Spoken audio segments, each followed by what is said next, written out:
Namaste, and welcome to our continuing series of interviews with disciples and devotees. Today we are honored to have with us Monica. Namaste, Monica.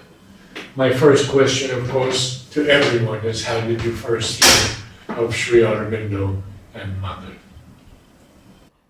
So in 2013, I had my first child, Chinmay. And after he was growing up, I was looking for a alternative school for him, for a play school, Your first preschool, child. first child, yes. So around 2017, I would say, I was really aspiring from within that please, please, please. I don't know who I am aspiring to, but at that time I didn't know Mother Shri Aurobindo. And I was just scrolling through a page and I went across a Facebook page of Lavanir School in Gurgaon by Gnostic Center Ah, by Amita Mehra, yes, Ritika, you and met Anurag. Amita, of course. Yes, yes. So the moment I saw the pictures of the school, just by looking at the pictures, somehow something within me said, "This is it." And I just immediately next day I went there and everything was set. They took the child in after a few talks. And that was entry into Mother and Sri Aurobindo because when my first child used to be there in the play school, I used to sit in their library and read. And also their shrine is very beautiful, so I used to sit there, meditate. And when I was reading those books or whatever, something felt very familiar, I can say. And the words also kind of, they were confirmatory to my own life experiences. So that was my entry to Mother Shri Aurobindo in 2017, I would say. And your husband, any interest? He was always open. I can't say that he's too much into it, but he's always very open to coming to Pondicherry, Auroville, and even going to Delhi ashram for things that happen there. Yeah. And what about your second child? So the second child also in 2014 August, I had my second child. And for him also, I went, of course, to the same place, Lavenir. With him, I had a little struggle because he would not leave me. And in the play school, he would want me around, otherwise, he'll be very insecure. So that time, I wanted to let him go. And I started to, when I left him at the play school, I started to sit at the shrine. Somehow, I don't know how I developed this automatic devotion, nothing that I did. So I would just sit there at the shrine, not knowing who Mother Shri Aurobindo are, but just offering him to Mother.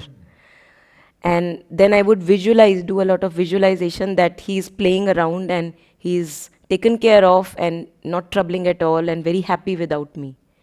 So in the shrine, I would do those visualizations. And very soon he became okay to be, to leave me and let me go. And I think that maybe gave me more confirmation and more devotion and also integral healing later on because my journey was cancer. So words of Mother on integral healing also kind of pulled me in towards her. Yeah. And can you tell us a bit about your work? So in my background is biology. I have been a biology student as far as I can remember. Somehow biology resonated too much to me. And that's why I took up studies, bachelor's and master's in biology. And then I wanted to do a PhD also in biology. And I landed up in University of Zurich, Switzerland, doing a PhD in autoimmunity. In autoimmunity? Yeah, autoimmune disorders. Please tell us more. Yeah. So when I was studying autoimmunity and checking, so we were connected with the clinic of Zurich, clinic hospital, and we would get samples of patients from patients in the area of myasthenia gravis, multiple sclerosis, diseases which are very debilitating, they have no cure, just palliative arrangement is there. And we would get samples from these patients, and I would study those samples for antibodies and trying to see what all is there, and if there is a particular antigen to which antibodies are greater in number, so maybe that is the antigen which is responsible, say, for the disease. But nothing really concrete we were able to find that time, even now. So something in me, again, I wasn't a scientist, I would say. I was just playing around. But something in me was telling me that this is not how we find a cure. This is just a little clipped window, as Sri Aurobindo says. And we have to see the emotions of the person, the mental thoughts, what are going on, what is the fullness of that being. Not by just blood samples can we find a cure. And towards the end of my PhD, around 4 years, 3.5, 4 years in the PhD, I was very disillusioned, I can say, by that kind of research. And I did not want to do science anymore. I wanted to enter into holistic approach to healing. So how can that patient who has autoimmune stuff, how can I know what is he going through in the mind? How can I know what is he going through in the emotions? And then take it integrally and then, maybe find a cure custom made for that person. And at that time, I had no idea about integral health, nothing of Mother Sri Aurobindo and holistic healings, nothing. But I would say there was a seed of an aspiration that I would like to know. And then at one point of time, I did not even want to complete my PhD. Although I had written my thesis, but when I looked at the thesis, it looked like, what have I done? It's nothing. It's doing nothing to the service, like to the world. So I decided that I would tour around the world. I resonated with Jiddu Krishnamurti and his philosophy a lot. So I would say that I would go around Krishnamurti schools and try to look at a more holistic way of living at life, and maybe became interested in that. But my father said I would have a heart attack if you don't complete your PhD. I think that was a blessing in disguise, because that propelled me. At that time, I was also reading a lot of Ramana Maharishi and resonating with him a lot. So I told myself that if I am no one, then I can be anyone. And for that time, I said, okay, now I would postpone my travel for some time, would not leave immediately, complete my PhD, give the viva, and get the degree. Then I would do what I want to do. And that is what I did. So I think that was also a blessing in disguise, because that challenged me to do something which was not really that I wanted to do, but to be able to do it still with an attitude that, okay, let's do it in the best, honest way possible, sincere way possible. So at that thread, I left my PhD, and also science, I would say research science, I left. So you had your PhD. I had my PhD. And you left Zurich? I left Zurich. Yeah. And also in Zurich, although the life was very comfortable, as is mostly in European countries or outside, but it was just a very narrow life that I was living. Okay, I have my money, I have good 4 walls arrangement, I can go out to travel and ski wherever I want. The whole Europe is open to me. But I felt this is not my truth, this is not my calling. And during that time, I felt that the dirt and dust of India is calling me. I was not happy and content in that beautiful, luxurious arrangement. So maybe it's some challenge that something was looking, something from me, my inner being or soul wanted some challenge maybe. So I left Zurich, and with no intention to come back again. Like it was enough of travel and beauty of Swiss Alps and everything. All that is good, but that is not where I belong. That's what I felt. So after that, I left Zurich and traveled around a lot of Krishnamurti schools. Yeah, that gave me a very wide perspective. But also that grounded me a little, because even in Krishnamurti schools or places that we consider very sacred and maybe very good job is going on there, like Auroville or Pondicherry Ashram. Lots of good things are happening. But there too, we find people who are very rigid and dogmatic. And I came across those people also. So that was like a breaking of a, I can say, like a big bubble of beautiful bubble full of colors and illusion is forming in front of me, that this is it, Shangri-La.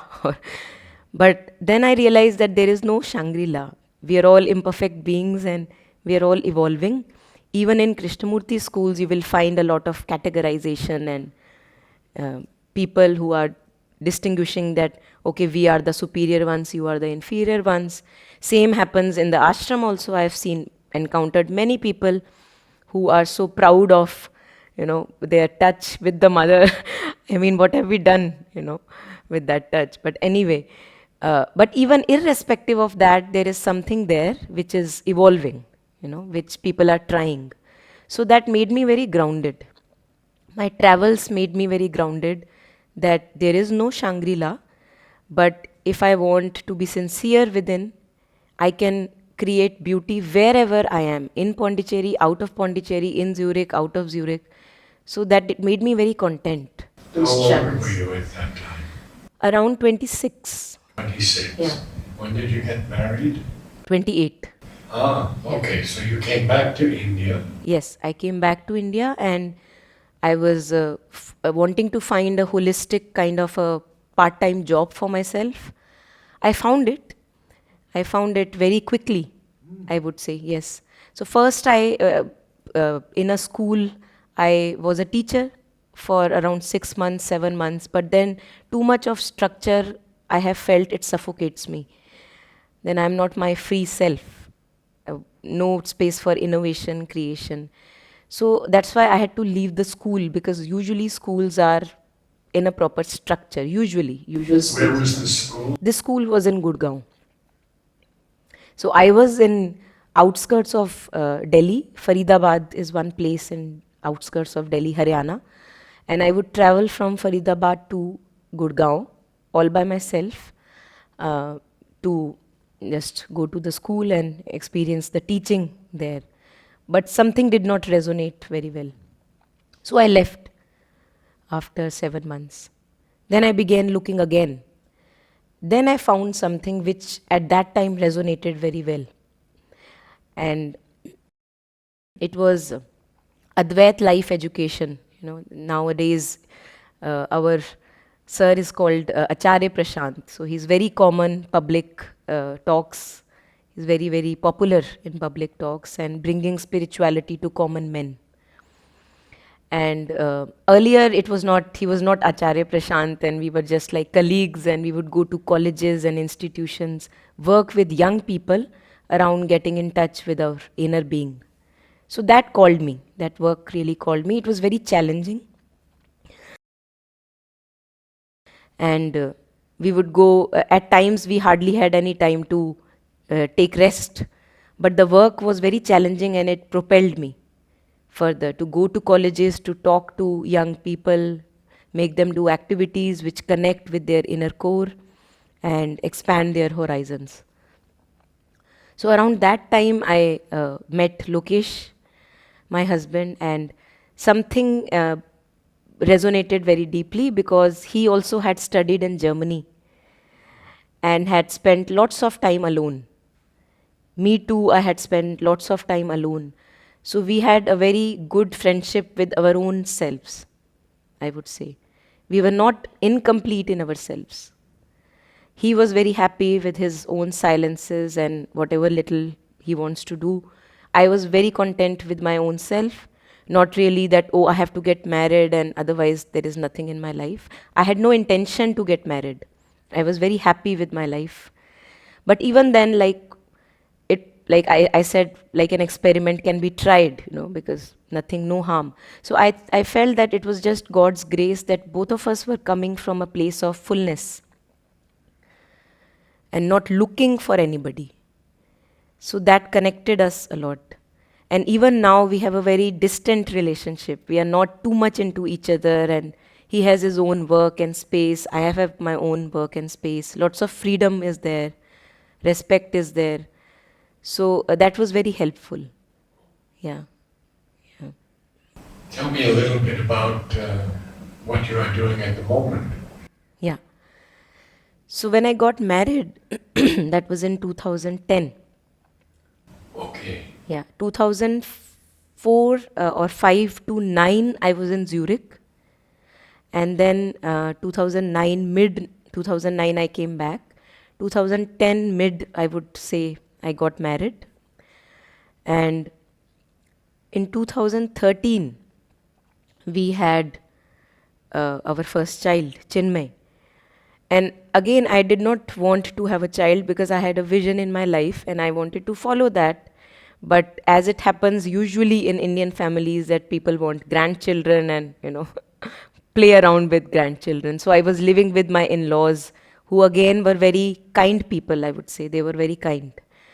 Spiritual also and kind. And but there was this limiting thing was there, that we want grandchildren. So even at one point of time, I had a fight with my husband that I don't want it, and I'm not a factory to produce children. But I don't know, as destiny or grace would have it, I then decided, okay, let's do it nicely if we have to do it. So I was doing a lot of Vedic chanting at that time when Chinmay was there in my tummy, and I think that helped. Anyway, so there was a series of a couple of experiences before I come to what I'm doing right now.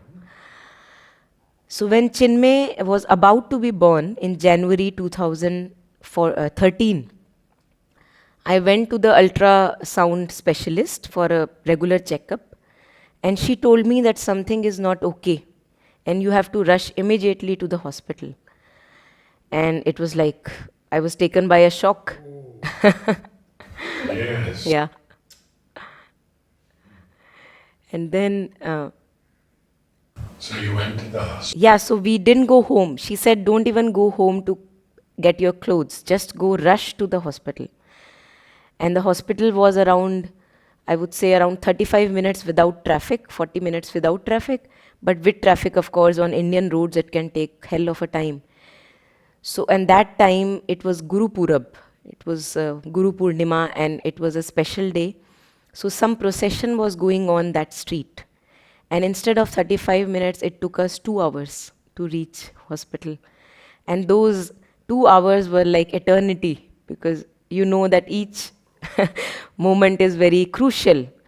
And I was chanting a mantra during that time that may we be protected, may the child be protected. Anyway, so we reached the hospital after 2 hours, and immediately I was rushed into the room, the delivery room, and all my dreams of having a normal delivery were shattered, which is, I think, beautiful.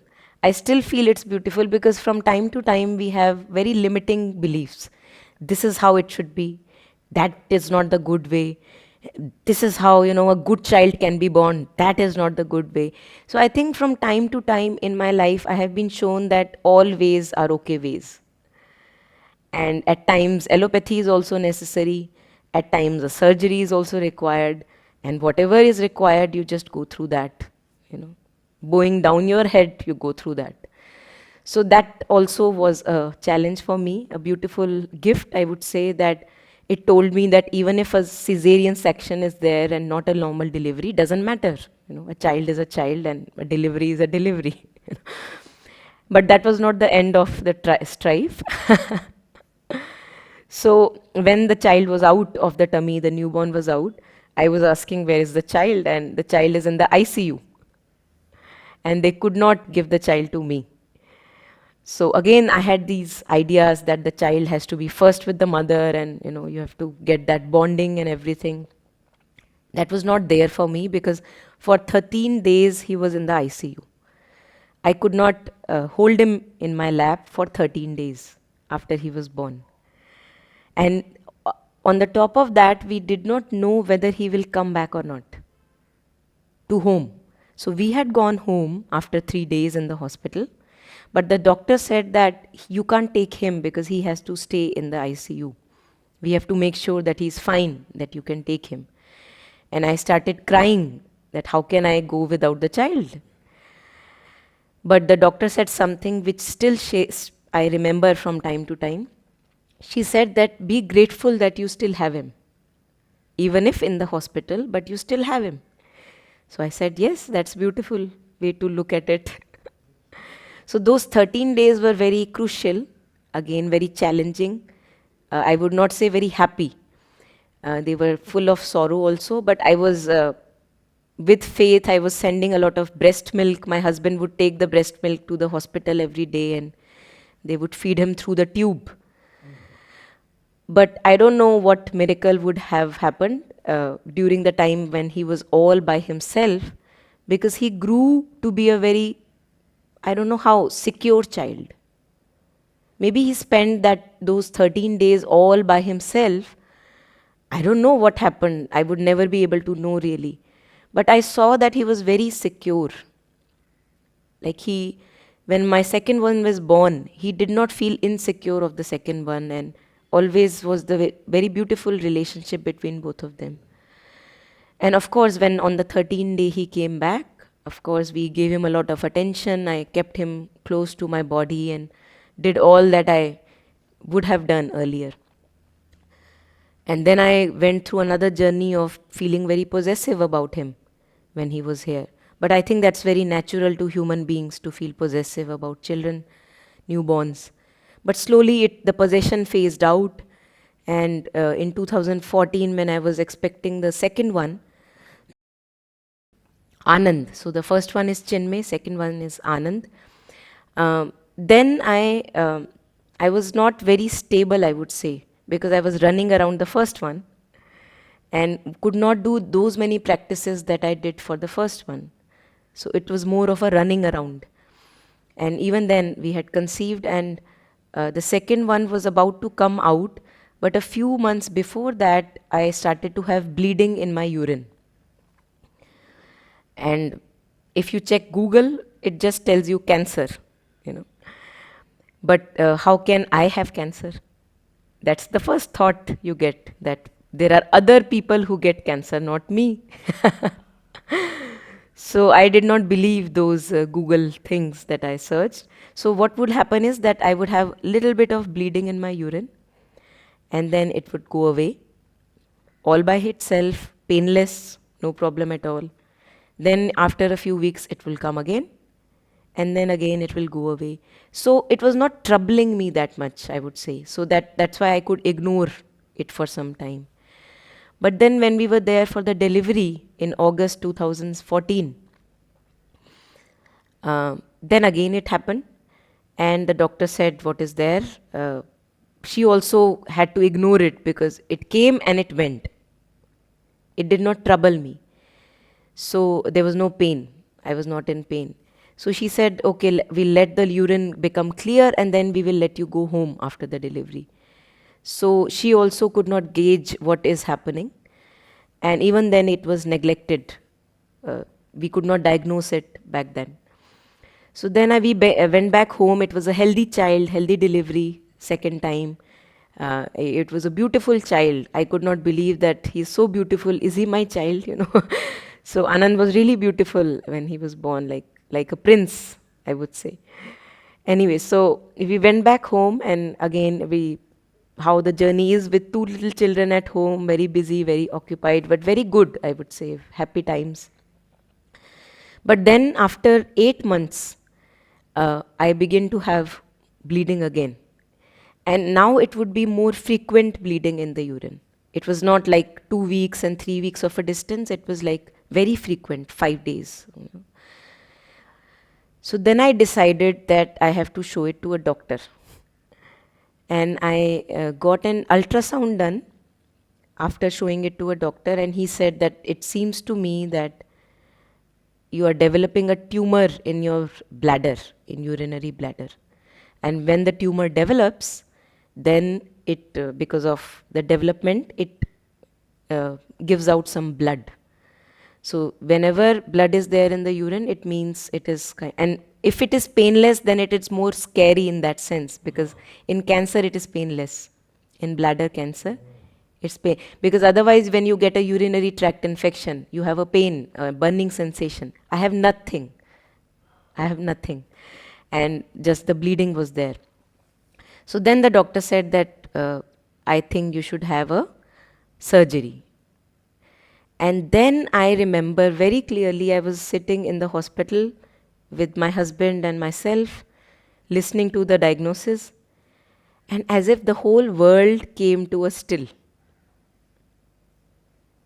So I felt that it was a gift in that sense from the very beginning, because usually the mind is so scattered everywhere. This thing to do, that thing to be done, what person said to me in the morning, in the evening, ruminating about those things. But in that moment when I was diagnosed, I was not ruminating about anything on earth. So it brought me back to myself, to the present moment. And then I decided, okay, now what do I do? And something in me said that I have created it for my own self. And if I have created it, I know that I can resolve it. I don't know where this was coming from, but maybe the books I read, lots of self-help books I would read from time to time, because I never read any fiction. I always read non-fiction, true stories, and how people are healing themselves. I don't know why I had an innate interest in those kind of stories. So now this diagnosis said to me that I know that I have not been very stable, and things have not been the same as I was single before marriage, and no obligation at all. I'm not a daughter-in-law to anybody, not a wife to anybody, but now I felt stuck in those roles and kind of suffocated in my freedom as a human being. And nobody suffocated me. I myself was suffocating myself in those roles. It was not needed, but I was doing that. So then I looked at my thoughts, I looked at my feelings, and I realized that there was a lot of garbage that I was carrying, which I was not carrying earlier, before marriage. So all these relationships in Indian families, no, even not in Indian families, when you are living together with people, automatically what people say to you, what you think about them, unconsciously we have these ruminations going on, disturbing feelings going on in our heart, but we think that that is the normal way of being human.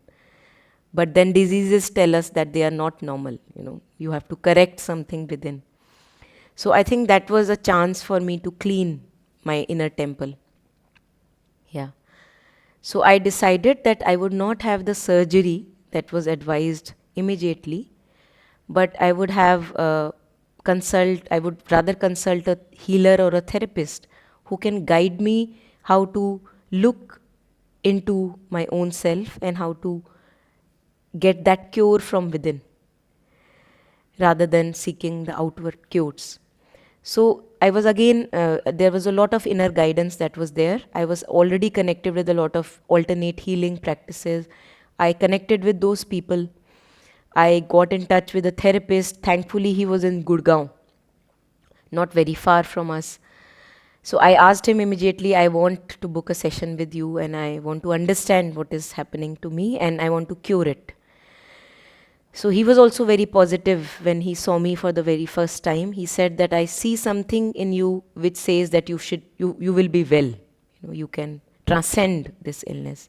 So I took back to back 8 to 9 sessions with him. He was a past life regression therapist, inner child healer, and lots of breath work he knew.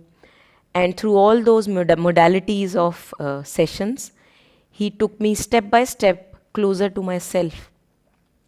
And then finally he said, now you are on your own. After 8 sessions, he said, now you're on your own. And I remember that time also I felt very confident, as if I'm home, back home to myself. And now I can be responsible. And during those times, I think it was around 8 sessions, so it would be around 2 months of a break that I took. That, okay, let me first settle down whether I would like to have a surgery or not want to have a surgery. And that 2 months of a time also gave me a break, in the sense that it gave me a lot of strength that, okay, if there is a surgery that I have to go through, I will go through it. So it gave me a lot of strength. And then I decided, okay, I will have the surgery. But something had happened from the very beginning to now. When we now did the diagnosis, the cancer had gone down in its aggression. So it was cancer. It was cancer, of course. Yeah, it was cancer Well, from you the said there was in your bladder. He Yeah, spoke of that, yeah. but he said it was cancer. Yes, it was I cancer. didn't quite understand. Yes. So in the beginning, it was very aggressive form of cancer, and that's why frequent bleeding, because it's growing.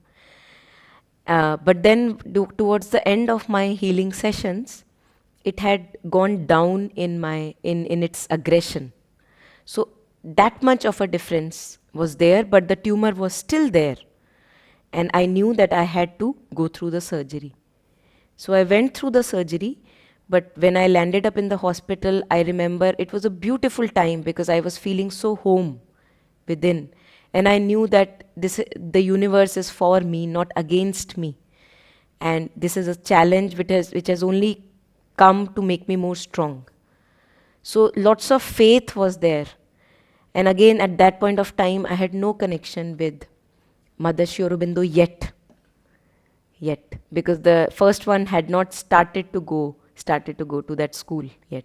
So I'm going a little flashback. So we had the surgery, a beautiful time spent in the hospital, very alive, and I was feeling very grateful to this call of cancer which had come to bring me back home only, so that I can be truly myself and not stuck in any little role that the society would want me to get stuck into. And when then I came back from the hospital back to home, I was a changed person, and I felt very free, very liberated. Even if there were the same people around me, my in-laws and everybody, I never felt that I'm obliged to live a life that they feel I should live. Was it a similar feeling to after you left Zurich and came to India? Yes, it was a repetition of that kind of a liberation. So I would say it was a second birth, I can say. So the first birth was when I went through that Zurich experience, very liberating, reclaiming my life my own way. And again, I went through another birth, I can say, that I'm a new person. And I could not connect with the earlier person I was before. It was just a new beginning. And then coming back to the present, then again things were better, and I had a life which I can live through my own ideas and how I want to live a life. And that time I started to say no to lots of things which I said yes to earlier. Like in an Indian family, you used to go to, from time to time, you have to go to celebrations. Somebody is getting married, child is born. I never felt a resonance to go to those celebrations. I was a very private person all the time. But because of that getting into marriage and relationships and everything, I started to say yes to those celebrations, which was not really myself. I never felt myself going through, all those things. But now I started to say no. I did not feel bad about it. And even then people were loving. Nobody said that we will reject you if you don't, go. So all was very good. Yeah.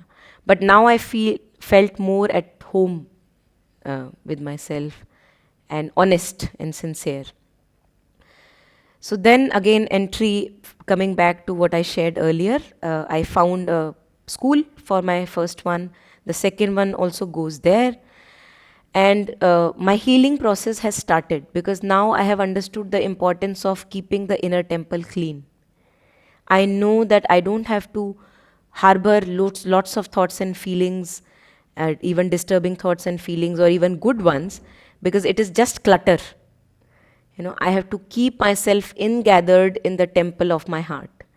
So that indication I got through those healing sessions, that here I have to be, here, in the heart, in the depths of my heart. When I started reading Mother Sri Aurobindo on integral healing, health, all the words were very, very alive. They were not words for me because I had lived through those experiences earlier. And even now, I take from time to time some sessions on integral healing, deciphering and decoding those words for people who are new to the word of integral healing. And those words are not words for me because I have lived through that experience. And I am living through that experience. So that was 2018 when I had visited any, 17, 18, when I had visited any doctor last. After that, I never visited any doctor for cancer because it gave me so much of grounding in myself that if I can be responsible for my inner sanctuary and I keep it clean and neat, tidy, I know that I am taken care of. And the universe, there is no God sitting over there putting down diseases on me. I create my illness, I cure it, and if I become responsible, then there is no point of those illnesses coming back again. Because with cancer, everybody has this fear of, would you have it again? And people ask me, that do you go to regular scans and, aren't you afraid that it may happen to you again? But then I think it has helped me to give my life to the divine. And even now, if anything happens and if I have to go through any challenging experience, my life is not my own. If I have to go through any experience, I will go through any experience and get the lesson out of it. So I think cancer gave me a chance to offer myself to the divine fully and to be free of the responsibility and burden of being responsible for myself and, taking care of this little me who can be attacked from here and there. And, so even if a disease has to come, like old age brings some diseases with itself, and we go through it. What can we do? And we go through it either in good spirit or in bad spirit. That is our choice that we make. So I think grace helped me to make that choice, that I'm making a choice to keep the inner sanctuary as clean as possible. I would not say that from time to time it does not get turbid. It does get turbid, but then I'm conscious of that turbidity, and I again keep on offering to the mother, to Sri Aurobindo, because my life is not my own. This for sure I know. It belongs to the divine, wherever divine wants me to be. If the divine wants me to be in Gurgaon, in Delhi, I'm very content to be working there. And now coming back to the work that I do, I hold lots of study circles on Mother Sri Aurobindo's words, and bringing people who are on the threshold, like I was on the threshold, and I didn't know Mother Sri Aurobindo, the vast amount of, I would say, the beauty that is lying with Mother Sri Aurobindo, the wisdom which is not enough for one lifetime, several lifetimes, and lots of stuff that is there. So we bring more people to Mother and Sri Aurobindo through those study circles, and people connect, we discuss those words, we reflect on those words, and make them part of our daily life, so that we can more and more offer our life to the divine, rather than being secluded little human beings. Monica, may I ask you something? Do you record these? Yes, we do record, yeah. You do? Yeah, and there is a YouTube channel also that we put the recordings on. We do it in the name of Living Light. Living light. Living Light, yeah. And later on we realized that in Savitri also Sri Aurobindo has the word living light. Supernatural's arc of living light. So we were very happy to see. Me and my colleague, we started it together, and we are doing it together still. And I think because she also, my colleague also went through an experience where it brought her more closer to Mother Sri Aurobindo. And there she I asked her that would you now, we were friends then at that point of time, and I asked her that I could see her a changed person. Maybe she could not see that, but because I was an objective person outside of her, I could see that she was not that same person anymore after that experience. And then asked her whether we would start maybe something new together. And then she started, we started together Living Light. She gave the name and I gave the logo, the Living Light. So, and then slowly after that, even when we started Living Light for 1 year, it was just lying dormant. We did nothing. But then another painful event came in my life, which maybe we keep it for later. I think we could do it now. Okay, so there was a relationship issue that I was going through, and I touched the aspect of desire soul through that relationship in my life. And before that, I never got to know what is truly a desire, because I was very simple person. I and very content with myself, as I shared you earlier. And I was very happy in my studies, lots of books I'm happy with, textbooks, not uh, other books, textbooks, and non-fiction. And I was very happy in my own world. So I never touched the aspect of desire. But then I would say that if I don't know what is desire, then it's a life half lived. I should know what a trouble is desire and how it actually makes us bleed. So that 2000, I think 1920, 20, I think 20, yeah, 1920, towards the end of 20, I touched that aspect of desire soul. And it was such a bleeding root of desire that I could see. I had never experienced that before. Not in terms of my children, not in terms of my spouse, not in terms of my own life. This much of bleeding in myself I had never seen earlier. So, through that relationship crisis, I touched the root of desire soul. And then I could resonate so much with what Sri Aurobindo shares, that as a human being, we have a double soul in us. And we are identified as the desire soul, but that is not our true soul, and we have to transcend the desires, go deeper, go higher, and touch our true consciousness, which is a desireless consciousness, yet with full of vigor and enthusiasm. So in 2020, I can say I started another journey if the turmoils were not enough. you know. So I would say that the series, if I can see, it has been like lots of lives compressed in one lifetime. I can see for myself. And that made me experience the pain and suffering of other people who go through that romantic kind of love, and trying to possess the other person, and you will make me complete. Because there I think we touch the root of desire also, when we want other person to make us complete, because that can never happen. That is not the design of the creation.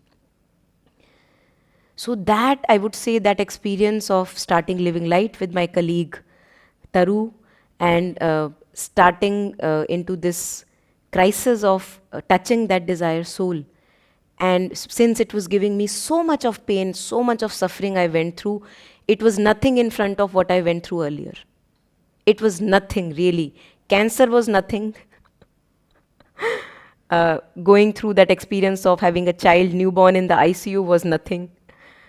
This was like, oh my God, it was like heart-wrenching experience that I went through of the desire soul, of being totally identified with the desire soul, and to go through the suffering and turmoil when one is identified as that. So that led me more and more into, say, life divine, synthesis of yoga. First, I came to Savitri. And just before, a few months before, I was wondering to myself, I heard Savitri from a workshop somebody was giving. And I said that these words appear very beautiful, but they are Greek and Latin to me. I hope someday I am able to understand their significance. And very soon, in a few months, I had that identification with the desire soul where I was struggling to find a breath, and Savitri's words saved my life. Because I touched that canto on when Savitri is struggling. Satyavan is dying, and Savitri is so much in grief and pain. And that voice comes from within her, and it says, "Remember why thou camest. Remember, your mission, and get in touch with your hid self." So that plunged me again within myself. And then I realized all these experiences that my journey has been going on from so many years. And I have been pushed within myself again and again.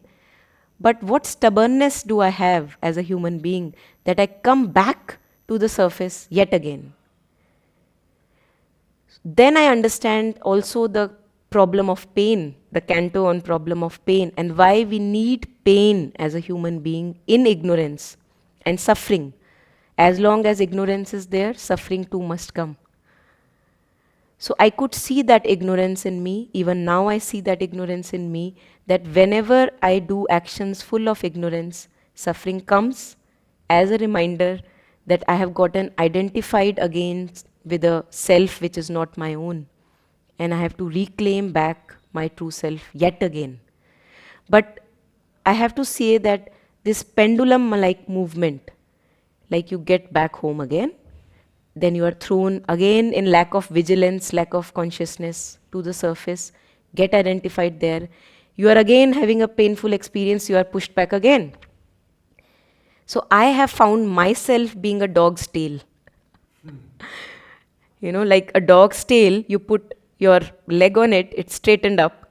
The moment you put your leg away from it, it's again curled.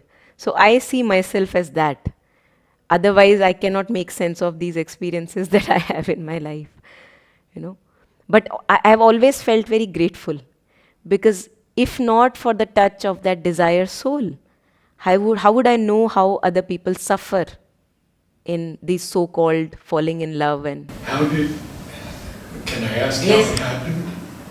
I Nothing personal. yeah, I just got very attracted to a very dear friend of mine, because I could see a lot of divinity and beauty in her. And it was like the ego wanting to possess and claim that beauty. And it was not myself anymore. It was just as if I am occupied with some other energy, but I could not know in that place that I am occupied. It felt my own desire. It felt my own, this is love.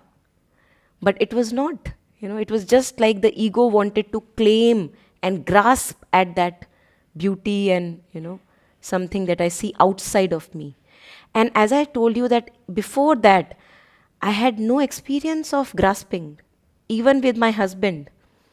I had no experience of grasping at each other, because we were so happy within our own selves. And with my children also, that grasping did not come, thankfully. Even now, my children and I live a very individual lives, like happy, content in our own selves, meeting at times, not meeting at times. So there is a fluidity. The grasping is not there. So I would say the philosophy that avatars have given us, the scriptures that are there, I could not fathom what they are wanting to say if not for touching the taste of this grasping that came to me through this relationship. And in that I saw that I spoil a relationship when I begin to grasp.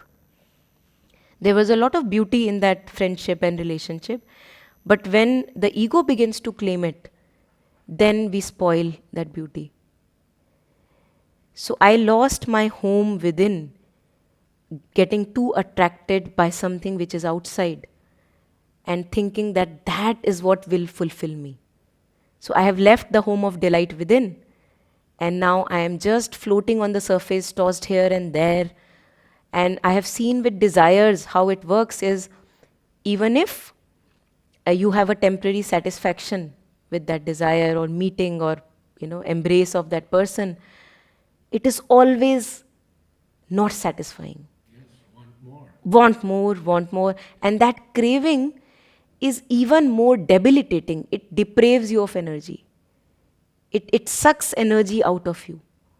And for those 2, 3, 4 years, it went on, the turmoil went on for 2, 3 years. I was not myself. It was a very tumultuous condition that I was in. But again, I have to say, grateful for that. Now I know the pain that we go through as a collective consciousness when we are identified with the desire soul. And knowing what Sri Aurobindo has said, that yes, from time to time we are identified with desire soul, but that is not our true soul. We have to get to the psychic within us, to the self above us, and offer ourselves to the divine. We have to find that happiness within ourselves. So it is all a worthwhile journey, I would say. I can't say that, although I time to time find myself saying that I would not want this suffering for anyone. The one that I have gone through, I would not want anyone to go through that suffering. But I know that people go through that suffering. We all go through, you know. And if we go through it, if I can come out of it and I can get a taste of the delight within, then of course all of us can. And what Sri Aurobindo and Mother have said, it is true that we are identified with the desire soul and we have to reclaim our true soul. Last question, Yes. because I know you have to go. Yeah. Do you have contact with Sri Aurobindo and Mother now? How I would reply to this question is that I feel very content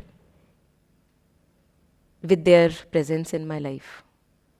I don't know if I can say that is contact, but I feel very contact, very happy, very grateful for their words, their presence in my life.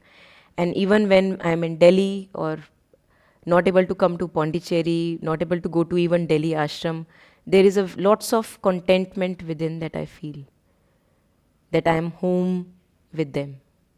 I don't feel a separation. So wonderful. Yeah.